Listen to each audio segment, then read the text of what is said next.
So, how does a bank that's been around for over 100 years suddenly start posting numbers that look more like a Silicon Valley startup?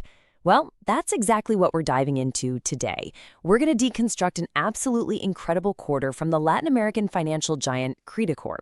And believe me, their latest results, they don't just break records, they kind of give us a sneak peek into the future of banking. So, let's break down how they did it. Okay, let's just jump right in with the number that says it all. A 36% jump in net income, year over year. I mean, for a financial institution of this size, that's not just growth. It's pretty much unheard of. This is the kind of number that makes everyone in the industry just stop what they're doing and go, wait, how did they do that? And it's not just about raw profit, It's about how efficiently they're making that profit. Their quarterly return on equity, or ROE, hit a record 20.7%. Now, all ROE really is a measure of how good a company is at using its investors' money to make even more money. And let me tell you, anything over 20% is absolutely top tier. So, what's fueling this fire? What's the secret sauce here? Well, a huge part of it comes down to this one number, 15 million. That is the number of people actively using Yape, Credicorp's big digital app, every single month. You guys, that's not just a user base anymore. That's practically a digital nation. So yeah, these numbers, they paint a pretty clear picture, right? A banking giant that is just blowing past every single expectation. So now let's get into the nitty-gritty of how they're pulling it off. Okay, look, the performance was strong everywhere you look. They didn't just meet expectations, they absolutely smashed them. But the real story, the thing that gets finance nerds like me excited, is in those last two numbers. They hit a company record for their risk-adjusted net interest margin while keeping their cost of risk super low. Now, for a bank, getting both of those right at the same time, that's the holy grail. It basically means they're making more money on their loans than ever, and they're better than ever at picking winners and avoiding bad loans. That combo is a recipe for some serious profit. Which, of course, brings us to the heart of this whole story. How on earth does a legacy institution create this kind of explosive tech-like growth? The answer, my friends, is all about a digital revolution happening inside the company, and its name is Yape. So for anyone who's not familiar with it, Yape is basically Credicorp's digital wallet and payment app in Peru. The easiest way to think about it is like a mix of Venmo, PayPal, and your banking app, all rolled into one powerful super app. And it's not just popular, it's become totally essential for daily life for millions and millions of people. And if you really want to wrap your head around the sheer scale of Yape, you just need to hear this one quote from the company's earnings call. They said the user base is equivalent to 75% of Peru's entire economically active population. Let that sink in. This isn't just another popular app.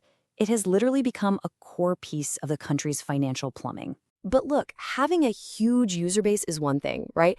That's just potential. The real genius, the brilliant part, is turning all those users into actual profit. And check this out. Out of those 15 million active users, they've already turned 3 million of them into lending customers. That right there, that's how you turn a free-to-use app into an absolute profit-making machine. And you can actually see its growing financial muscle right here. Yape is now responsible for 5.5% of the entire company's risk-adjusted revenue.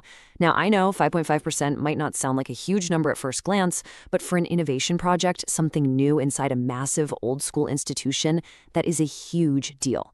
It's the proof that their digital strategy isn't some side experiment anymore. Nope, it's actively driving the bottom line. All right, so no big corporate story is complete without a little bit of drama, right? Well, in the middle of this absolutely stellar quarter, Credicorp was also dealing with a pretty major high-stakes tax dispute with Senat, which is Peru's tax agency. And the timeline on this whole thing is, well, it's a bit of a roller coaster. First, Senat comes out and demands almost $500 million. Then, right before the company's big announcement, the agency just cancels its own demand. But then, and this is the part that made everyone scratch their heads, Credicorp announces that they went ahead and paid the full amount anyway. So, what on earth is going on here? Okay, so the CEO's statement really clears things up. They basically said, look, we paid it to get the uncertainty off the table and manage our cash flow.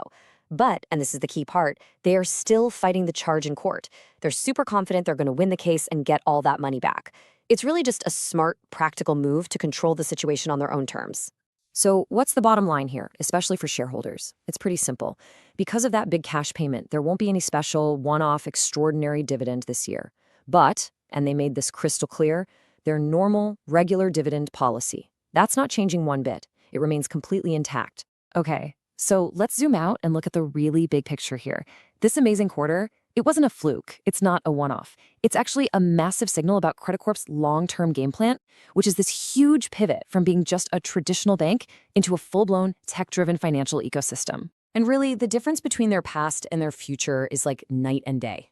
The old bank model was all about physical branches, right? Well, they've already slashed those by a third. The new bank is all about digital apps, with Yape leading the charge. This is a huge shift. They're moving away from just being a place that lends money to building this enormous, engaged community of users that they can offer all sorts of services to. And you know what all this success leads to? A whole lot of confidence. They've officially raised the bar for themselves, bumping up their long-term profitability target. But honestly, the even more interesting part is this brand new goal they've set. They are now publicly targeting their innovation projects, led by Yape, to bring in 10% of the company's entire revenue by 2026. That is a bold statement. So what should we be watching for from here on out? Well, their roadmap is super clear, and it's definitely ambitious. First up, they've got to hit those new, higher profit targets for this year. Step 2 is to get that innovation revenue up to that 10% milestone. And step 3 is to make this new, higher level of performance the new normal for the long haul. It's a big plan, and it's all built on the back of their digital success. When you look at it, Credicorp's story is pretty amazing proof that a single app can completely redefine a 130-year-old company.